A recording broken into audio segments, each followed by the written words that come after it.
You are looking at Julian's pronunciation guide, where we look at how to pronounce better some of the most mispronounced words in the world, like this other curious word. But how do you say what you're looking for today?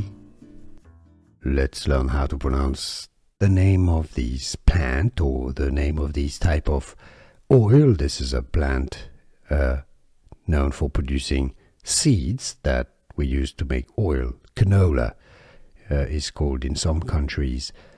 The pronunciation is as rapeseed. Yes, it comes from the word rape.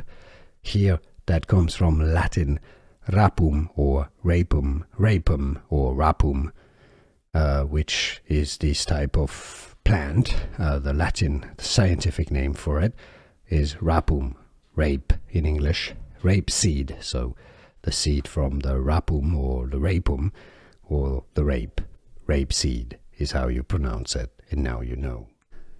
Here are more videos on how to pronounce more confusing words and names too many mispronounced. Like this video if you found it useful. I appreciate your support. I'll see you soon, and thanks for watching.